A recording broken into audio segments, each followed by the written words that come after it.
जय हिंद दोस्तों। तो आज हम अपनी जो लेसन की जो सीरीज है उसको आगे बढ़ाते हुए वीडियो नंबर 5 के माध्यम से हम और लेसन नंबर अपना 4 है जिसका नाम है कृषि। तो इसके माध्यम से आज हम इस लेसन को समाप्त कर देंगे इस वीडियो के माध्यम से। और इसके अंदर आज हम जो जानने वाले हैं वो हम बहुत ही बढ़िया टॉपिक लेकर आए, अखाद्य फसलें। अखाद्य फसलें वे फसलें होती है जो मानव के खाने के उपयोग में नहीं आती है, बल्कि ये उद्योगों के लिए कच्चे माल के रूप में क्या करती है, काम करती है। तो आइए बच्चों, इस क्लास के माध्यम से इसी टॉपिक को आगे समझने की बात करते हैं कि कौन कौन सी फसलें हैं जो अखाद्य फसलें होती है, तो इसको हम जानने की कोशिश करेंगे। तो देखिए, अखाद्य फसलें, इसके अंदर पहला आपका आएगा रबड़। कौन सा बच्चों? रबड़। अगर रबड़ की बात करें तो यह भूमध्य रेखीय क्षेत्र की फसल है। भूमध्य रेखा जो इक्वेटर अपने 0 डिग्री लाइन है, तो भूमध्य रेखा के आसपास के क्षेत्रों की फसल कौन सी है बच्चों? ज्यादातर रबड़ है। अगर हम बात करें, परंतु विशेष परिस्थितियों में भी इसको उगाया जा सकता है, और वो परिस्थिति कौन सी होती है? उष्ण और उपोष्ण क्षेत्रों में भी उगा सकते हैं। भाई पहली बात तो हमने क्या देखी, रबड़ का की है भूमध्य रेखीय क्षेत्र की फसल है, ठीक है। लेकिन कुछ कंडीशंस में, कुछ विशेष परिस्थितियों में इसको उष्ण और उपोष्ण क्षेत्रों में भी उगाया जा सकता है। अगर हम बात करें बच्चों रबड़ को, तो रबड़ को उगाने के लिए फुल वर्षा या बहुत वर्षा की, जैसे कि 200 सेंटीमीटर से भी अधिक वर्षा की आवश्यकता होती है। तो रबड़ को उगाने के लिए 200 सेंटीमीटर से अधिक वर्षा चाहिए और 25 सेल्सियस तापमान चाहिए। भाई तापमान कितना होता है बच्चों इसके लिए? 25 डिग्री सेल्सियस चाहिए होता है। नम आर्द्र जलवायु चाहिए इसके लिए। भाई जो जलवायु है वो नमी से युक्त और आर्द्र जलवायु होनी चाहिए। तो देखो, ये एक भूमध्य रेखीय फसल है। कुछ विशेष परिस्थिति कौन सी? उष्ण और उपोष्ण क्षेत्रों में भी उसको उगाया जा सकता है। वर्षा की बात करें तो 200 सेंटीमीटर आ जाएगा। तापमान की अगर बात करें तो 25 सेल्सियस, और जलवायु की बात करें नम और आर्द्र जलवायु में। रबड़ एक कच्चा माल है, ठीक है। कहाँ काम आता है? उद्योगों में। तो ये क्या कह रहा है कि रबड़ एक क्या है? एक कच्चा माल है जो कहाँ काम आता है? उद्योगों में काम आता है। उद्योगों के लिए एक कच्चा माल है। उत्पादक क्षेत्र भारत के अंदर रबड़ का होता है केरल, तमिलनाडु, कर्नाटक, अंडमान निकोबार और मेघालय और गारो की पहाड़ियां ऊपर राज्यों की तरफ है, उत्तर पूर्वी राज्यों की तरफ, ठीक है ना। उसको कर लेना। तो आपको एक चीज पता होना चाहिए। अब हम इसके अंदर, ये रबड़ के बारे में हो गया। किसके बारे में हो गया बच्चों? रबड़ के बारे में। अब हम जो फसलें पढ़ने वाले हैं, अब हमारे सामने जो फसलें हैं वो है रेशेदार फसल। कौन सी है? रेशेदार फसलें। रेशेदार फसलें वह फसलें होती है जिससे हमें धागा यानी रेशा प्राप्त हो। क्या प्राप्त हो? रेशा यानी धागा प्राप्त हो। अगर हम बात करें उनके अंदर मुख्यतः कपास। कपास एक रेशेदार फसल है। जूट, जूट जो अपने बोरियां आती है ना, जो आलू आलू वाली, जो धागे वाली ब्राउन कलर की, वो होती है जूट। सन और प्राकृतिक रेशम। तो 4 फसलें हैं। कौन कौन सी रेशेदार फसलों के उदाहरण बताइए? तो कपास, जूट और सन। कौन कौन सी है बच्चों? कपास, जूट और सन। इसको हम कभी कभी पटसन भी कहते हैं। क्या कहते हैं? पटसन। चौथा कौन सा है? रेशम। अगर हम बात करें तो ये तीनों की तीनों फसलें हमें मृदा में उगाई जाती है। कहाँ उगाई जाती है बच्चों? मृदा के अंदर, मिट्टी के अंदर। और जबकि ये, तो अगर हम रेशम की बात करें तो रेशम के कीड़े कोकून से प्राप्त होता है। भाई रेशम हमें कहां से प्राप्त होता है? रेशम के कीड़े कौन? कोकून से प्राप्त होता है, जो का मलबरी पेड़ पर और हरी पत्ती पर क्या पाया या पाला जाता हुआ मिल जाता है हमें। तो रेशम, ध्यान रखना, रेशम को लेने के लिए रेशम कीट पालने पड़ते हैं जो कोकून से प्राप्त होता है, और जो मलबरी पेड़ पर क्या पाया जाता है। तो रेशम एक किस प्रकार की फसल है? रेशेदार। इससे हमें रेशमी कपड़ा बनता है इससे। तो रेशेदार फसलों के 4 नाम बताइए। तो इसके अंदर क्या क्या करोगे आप? कपास है, दूसरा जूट हो गया, तीसरा इसके अंदर अगर बात करें तो ये अपने प्राकृतिक रेशम हो गया, और सन या पटसन हो गया चौथा। और ये क्या कर रहा है कि रेशम, रेशम के कीड़े यानी कोकून से मिलता है जो मलबरी पेड़ की हरी पत्तियों पर पलता है। रेशम उत्पादन के लिए रेशम के कीड़ों को पालन रेशम उत्पादन कहलाता है। ये क्या कह रहा है? रेशम उत्पादन के लिए रेशम के कीड़ों का पालन करते हैं, इसी को रेशम उत्पादन कहते हैं। अगला बड़ा कपास। देखो, कैसे कपास, कैसे काली मृदा, रट लो। कैसे कपास और कैसे काली मृदा, काली मृदा को हम रेगर मृदा भी कहते हैं, रेगुर और रेगर नाम मिल जाते हैं आपको। तो कपास की अगर हम बात करें तो कपास को भारत का मूल पौधा माना जाता है। माना जाता है कि जो कपास की उत्पत्ति है वो इंडिया से हुई है, भारत से हुई है। तो कपास को भारत का मूल पौधा माना जाता है, जो कि कपास से क्या बनते हैं बच्चों, सूती कपड़े बनते हैं। क्या बनते हैं? सूती कपड़े। कपास एक रेशेदार फसल है। कैसी फसल है? रेशेदार। इसे धागे प्राप्त होते हैं। तो ये क्या कह रहा है कि कपास को भारत का मूल पौधा माना जाता है, जो कि सूती वस्त्र उद्योग के लिए क्या कच्चा माल है। अगर हमें सूती कपड़ा बनाना है तो फैक्ट्रियों के अंदर क्या चाहिए? कपास चाहिए। क्या चाहिए? कपास। तो सूती वस्त्र उद्योगों के लिए कपास क्या कच्चा माल होता है। चीन के बाद दूसरा स्थान किसका? भारत का है। सर्वाधिक कपास कहाँ? चीन, दूसरा नंबर भारत। उचित मिट्टी कैसी चाहिए? तो काली मिट्टी चाहिए। कैसी चाहिए? काली मिट्टी। और जैसे कि दक्कन के पठारों भाग में, शुष्क भाग में पाई जाती है। दक्कन का इलाका कौन सा है?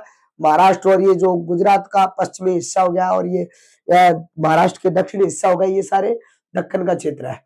उस क्षेत्र में पाई जाती है। अगर क्वेश्चन आ जाए कि भारत में सर्वाधिक कपास किस राज्य में होती है, तो रट लेना, सीधा महाराष्ट्र करना है। क्या करना है बच्चों? महाराष्ट्र। तो कपास को उगाने के लिए काली मिट्टी, उच्च तापमान, हल्की वर्षा या फिर सिंचाई, और 210 दिन कैसे पाला रहित है, और खिली धूप की आवश्यकता होती है। कपास एक खरीफ की फसल का उदाहरण है। किसका है बच्चों? खरीफ की फसल। 6 से 8 महीने इसको पकने में लगते हैं। यही देखो 210 दिन लगभग 6 से 8 महीने के बीच में हो रहे हैं, तो इतने दिन इसको तैयार होने में लगते हैं। उत्पादक राज्य कौन से है? महाराष्ट्र हुआ, गुजरात, एमपी, कर्नाटक, आंध्र प्रदेश, तेलंगाना, पंजाब, हरियाणा, तमिलनाडु। ये सारे सारे क्या है? कपास उत्पादक राज्य है। तो ये कपास के बारे में। सर्वाधिक भी कहा, मैंने कहा बताया था, महाराष्ट्र। सर्वाधिक भारत के अंदर कपास कहाँ होती है? महाराष्ट्र के अंदर होती है। अगर अगला आपकी जो रेशेदार फसल है वो है जूट। कौन सी बच्चों? जूट। तो जूट को हम सुनहरा रेशा भी कहते हैं। क्या कहते हैं बच्चों? सुनहरा रेशा या गोल्डन फाइबर भी कहते हैं। जूट को हम सुनहरा रेशा या गोल्डन फाइबर के नाम से भी जानते हैं। इसे कहाँ उगाते हैं? तो बाढ़ वाले क्षेत्रों में। कहां पर? बाढ़ वाले, जहां पानी ठहरे नहीं आगे निकलने में। तो बाढ़ वाले क्षेत्रों में, मैदानों में, जल निकासी क्षेत्र में, और उपजाऊ मिट्टी के अंदर चाहिए। बाढ़ के अंदर वैसी उपजाऊ मिट्टी आती है तो उसकी जरूरत पड़ती है। बढ़ने के समय उच्च तापमान की आवश्यकता। जब जूट की फसल बढ़ती है तो तापमान हाई चाहिए, टेम्परेचर। और पश्चिम बंगाल, बिहार, उड़ीसा, मेघालय उत्पादक राज्य इसके प्रमुख। उपयोग की बात करें तो जूट से बोरियां बनाई जाती है, चटाई बनाई जाती है, रस्सी, तंतु, धागे, रस्सी, गलीचे, ये चीजें बनाई जाती है। लेकिन ध्यान रखना, ये जो बोरिया, ये जो जूट से जो सामान बन रहा है ना, उसके अंदर लागत ज्यादा आती है। जूट के सामान में लागत ज्यादा आती है। इसलिए आजकल लोग है वो कृत्रिम रेशे यानी नाइलॉन, कम कीमत पर प्लास्टिक की बोरियां वगैरह इसका उपयोग करते हैं। तो बच्चों इसके अंदर हमने क्या देखा? अखाद्य फसल रबड़ के बारे में देखा। इसके अलावा हमने जो रेशेदार फसल है, जो कि अखाद्य फसलें, उनको हम खाते नहीं, उनके बारे में भी पढ़ा। रेशेदार फसलें कौन सी होती है जिनसे रेशा प्राप्त होता है? तो कौन कौन सी? कपास, जूट और सन या पटसन। तो ये तीन तो भूमि के अंदर उगाई जाती है, और जबकि प्राकृतिक रेशम है वो किससे प्राप्त होता है? कोकून से प्राप्त होता है। भाई सुनहरा रेशा किसे कहते हैं? जूट को। काली मिट्टी में कौन सी खेती प्रमुख है? कपास की होती है। अगर बात करें कोई 3 रेशेदार फसलों की, तो इसके अंदर आप नाम लिख सकते हो। तो बच्चों इसका स्क्रीनशॉट लेना है तो स्क्रीनशॉट ले लीजिए, ताकि फिर अगला नेक्स्ट सेक्शन पढ़ाए।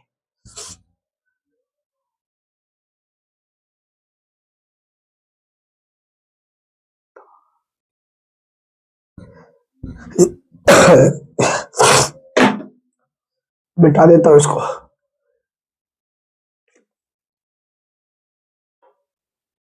तो बच्चों थोड़ा सा वापस एक बार देख लो। तो ये अपने अखाद्य फसलें थी प्रमुख। अखाद्य फसलों में कौन कौन सी करनी है आपको? रबड़ और 4 रेशेदार फसलें। ठीक है ना? 4 रेशेदार फसलें कौन कौन सी है? कपास की हो गई, जूट की हो गई, इसके अलावा सन या पटसन हो गया, और अगला रेशम हो गया। तो ये सारी अखाद्य फसलें हैं जिनको हम खाते नहीं है।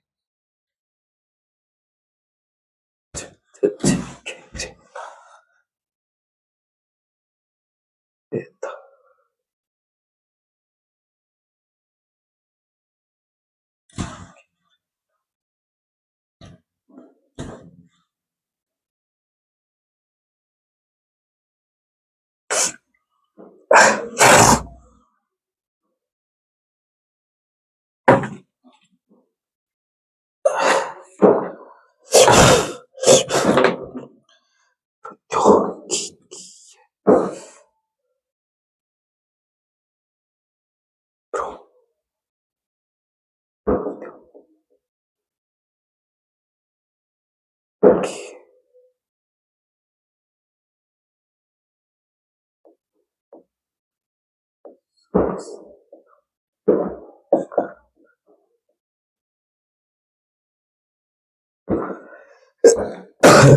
बच्चों अगला हमारा जो टॉपिक है लेसन के अंतिम चरण में बढ़ते हुए कि प्रौद्योगिकी और संस्थागत सुधार। तो यानी भारतीय कृषि में क्या है बच्चों, आज भी टेक्निकल चीज की कमी है, प्रौद्योगिकी तकनीक की कमी है, उसके अंदर सुधार करना चाहिए संस्थागत रूप से, भाई इसको सुधार करना चाहिए। तो इसको हम थोड़ा बुक के माध्यम से देख लेते हैं कि जैसा कि पहले बताया गया है कि भारत में कृषि हजारों वर्षों से हो रही है, ठीक है, अभी हमें पता है कि कृषि कितने हजारों वर्षों लगभग बहुत पुराने समय से हो रही है अपने यहाँ, परंतु प्रौद्योगिकी और संस्थागत परिवर्तन का अभाव है हमारे यहाँ। टेक्निकल चीजों में क्या है, आज भी अभाव है, कृषि के क्षेत्र में हम तकनीक ज्यादा यूज नहीं करते, इस चीज का अभाव है।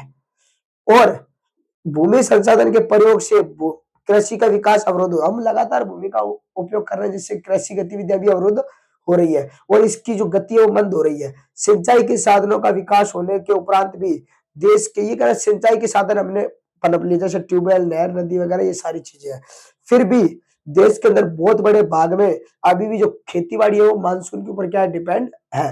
तो क्या कह रहा है कि हमारे यहाँ सिंचाई के साधन होने के बावजूद भी जो खेती बाड़ी जो जमीन है ज्यादातर वो क्या मानसून के ऊपर निर्भर है। इसलिए ध्यान रखना एक क्वेश्चन कि भारतीय कृषि को मानसून का जुआ कहते हैं, क्यों?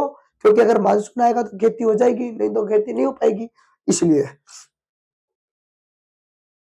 और आगे भूमि की प्राकृतिक उर्वरता पर निर्भर है। बढ़ती जनसंख्या एक चुनौती है, जनसंख्या लगता है लगातार बढ़ती जा रही है, जबकि भूमि एक सीमित संसाधन है, भूमि बढ़ नहीं सकती, तो लगातार कृषि क्षेत्र क्या घटता जा रहा है। और 60% से भी अधिक लोगों को आजीविका प्रदान करने वाली, तो लगभग 60% लोगों को क्या रोजगार आजीविका का साधन क्या है, कृषि है। कुछ गंभीर तकनीक और संस्था का सुधार लाने की जरूरत है। ये क्या कह रहा है कि 60% जो लोग है वो कृषि के ऊपर डिपेंड है, इसलिए हमें थोड़ा बहुत सुधार और गंभीर इसकी जरूरत है। स्वतंत्रता के बाद देश में संस्थागत सुधार करने के लिए जोतों को चकबंदी, चकबंदी क्या होता है ये देखो, एक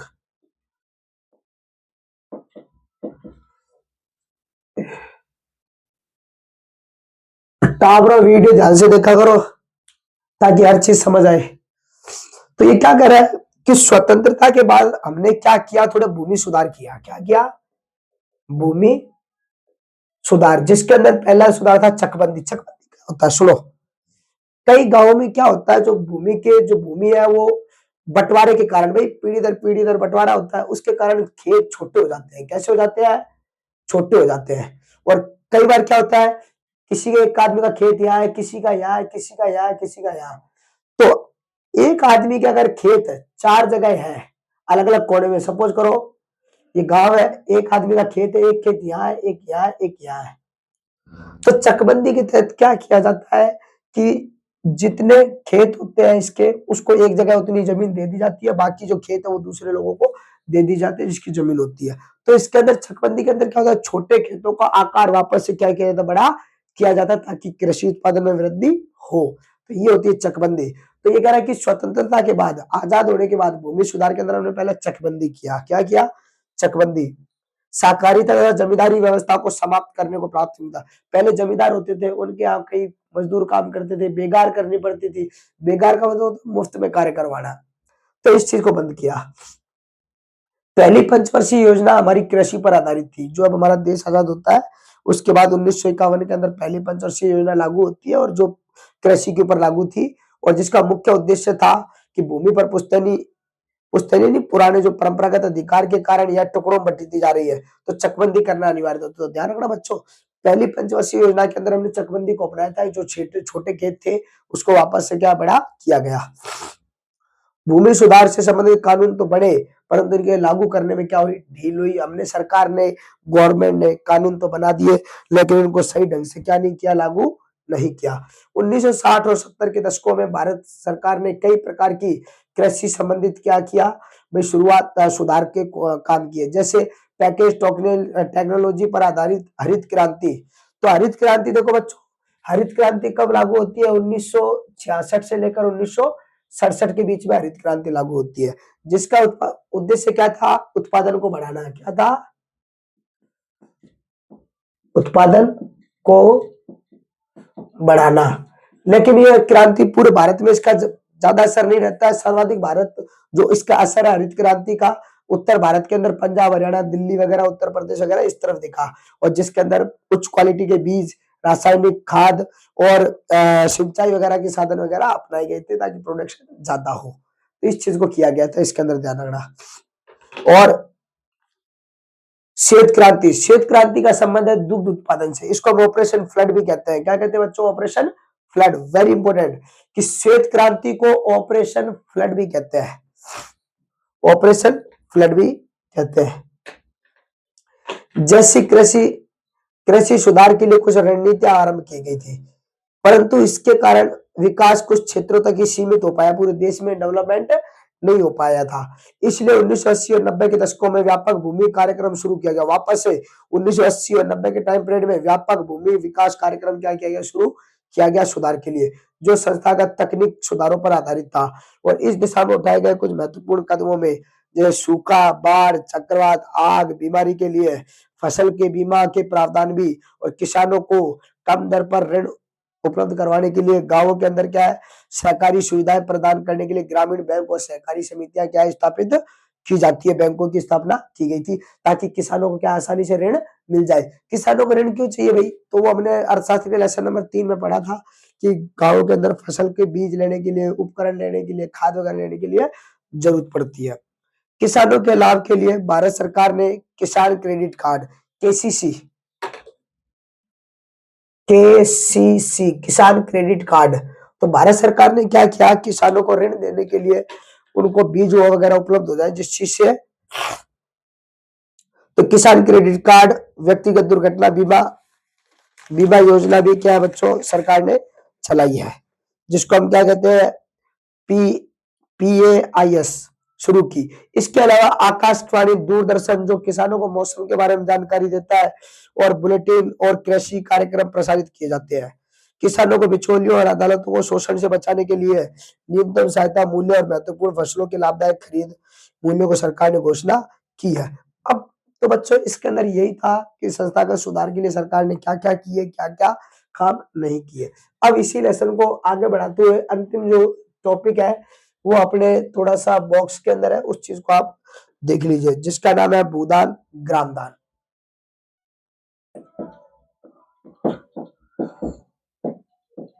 ग्रामदान, इसको देखते हैं क्या होता है।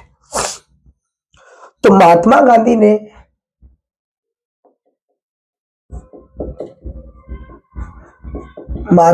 ने किसको, विनोबा भावे,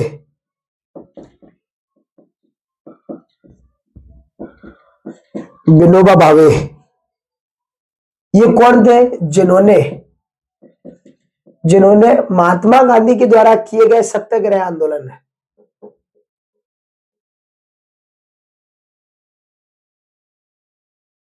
सत्याग्रह आंदोलन में क्या किया था, इन्होंने सबसे निष्ठावान तरीके से भाग लिया था। भाई महात्मा गांधी ने क्या, जो विनोबा भावे है उन्होंने क्या किया था, महात्मा गांधी के द्वारा चलाए गए सत्याग्रह आंदोलन में क्या लिया था, भाग लिया था। और गांधी जी ने कह दिया था भाई मेरे बाद जो मेरे जो उत्तराधिकारी है वो विनोबा भावे होंगे। कौन होंगे? विनोबा भावे होंगे। तो कल, और उनको अपना आध्यात्मिक उत्तराधिकारी घोषित किया था। और उनकी गांधी जी के प्रति ग्राम स्वराज की अवधारणा में गहरी आस्था था। किसकी? विनोबा भावे जो महात्मा गांधी के द्वारा चलाया गया ग्राम स्वराज अवधारणा है उसके अंदर बहुत ज्यादा आस्था रखते थे।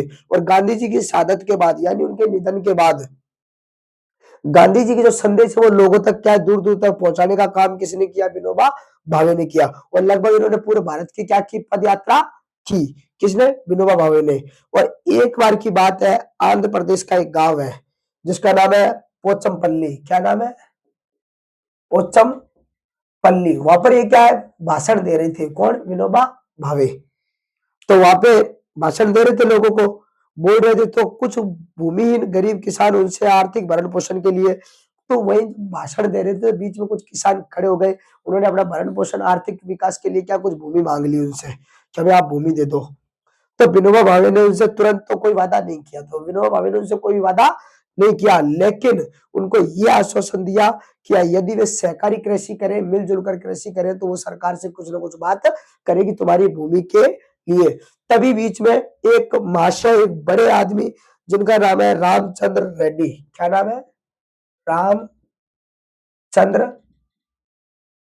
रेड्डी, तो वो खड़े हो गए और उन्होंने क्या किया, अपनी भूमि को क्या बांटने की पेशकश कर दी लगभग 80 ग्रामीणों को। कितने? 80 ग्रामीणों को 80 एकड़ भूमि, 80 एकड़ भूमि दे दी। तो 80 एकड़ भूमि दे दी और इसी चीज को भूदान के नाम से जाना गया। तो वापस देखो एक बार, पहले मैं यहां तक रिपीट करवा दूं फिर अपने आगे बढ़ेंगे। महात्मा गांधी ने जो विनोबा भावे थे उनसे उनकी अच्छी बनती थी और विनोबा भावे जिन्होंने महात्मा गांधी के साथ जो भी आंदोलन था उसके अंदर भाग लिया था निष्ठावान तरीके से। और इन्होंने क्या किया था, गांधी जी ने अपना जो आध्यात्मिक जो आगे आगे जो उत्तराधिकारी के रूप में महात्मा गांधी विनोबा भावे को घोषित कर दिया और विनोबा भावे इनके जो विचारों को क्या है पूरे भारत के अंदर क्या है फैलाने का काम कर रहे थे। तो तभी एक बार की घटना है कि आंध्र प्रदेश के भाई पोचमपल्ली गांव के अंदर जब ये अपने जो लोगों को संबोधित कर रहे थे तभी वहां कुछ लोग किसान खड़े हो गए, उन्होंने अपने आर्थिक भरण पोषण के लिए कुछ भूमि मांग ली। तब उन्होंने उन्हें ये तो नहीं कहा भूमि दे देंगे, लेकिन उनको आश्वासन दिलाया कि अगर सहकारी खेती करें तो सरकार से वो बात करेगी। तभी बीच में एक महान व्यक्ति रामचंद्र रेड्डी खड़े होते हैं और 80 ग्रामीणों को 80 एकड़ भूमि देने की पेशकश करते हैं और इसी चीज को क्या कहा गया, भूदान। क्या कहा गया, भूमि दान, भूदान। आगे देखिए, बाद में विनोबा भावे ने यात्राएं की और अपना विचार पूरे भारत में फैलाया। कुछ जमींदारों ने जो अनेक गांवों के पहले के समय क्या बहुत बड़े बड़े जमींदार होते थे जो बहुत गांवों के क्या होते थे मालिक होते थे, कई सारे गांव उनके अंडर में आते थे। तो कुछ जमींदारों ने क्या किया, अन्य गांव के जो मालिक थे तो उन्होंने भूमिहीनों को पूरा गांव देने की पेशकश कर दी कि हम क्या दे देंगे इनको, गांव रहने के लिए दे देंगे। और इसी चीज को क्या कहा गया, ग्राम दान। क्या कहा गया बच्चों, ग्राम दान। भाई गांवों को दान दिया गया कुछ जमींदारों के द्वारा कहा गया। परंतु कुछ जमींदारों ने जो भूमि कानून से बचने के लिए, भाई भूमि सीमा कानून, इसके अंदर क्या होता है कि कोई किसान निश्चित अनुपात से अधिक क्या भूमि नहीं रख सकता, तो उससे बचने के लिए जो एक्स्ट्रा भूमि थी वो क्या कर दी, दान कर दी। विनोबा भावे के द्वारा शुरू की गई इस भूदान और ग्रामदान आंदोलन को, भूदान और ग्रामदान आंदोलन को किसने शुरुआत किया, विनोबा भावे ने। इसी को किस नाम से जाना जाता है, एक और नाम रक्तहीन क्रांति। रक्तहीन है ना, देख लो, रक्तहीन क्रांति के नाम से जाना जाता। बहुत बार आता है रक्तहीन क्रांति क्या है, बच्चे लिख के आ जाते हैं युद्ध होते हैं, लड़ाइयां होती है, रक्त बहाता है, नहीं, गलत है। भाई विनोबा भावे के द्वारा भूदान ग्रामदान आंदोलन को क्या कहा गया, रक्तहीन क्रांति कहा गया। तो बच्चों इसी वीडियो के माध्यम से आज आपके जो लेसन नंबर 4 ये आज कंप्लीट होता है, समाप्त होता है इसी के साथ। और मैं आशा करता हूँ आपको बहुत ही अच्छे और सरल तरीके से लेसन समझ आया होगा। इसी के साथ जय हिंद, जय भारत।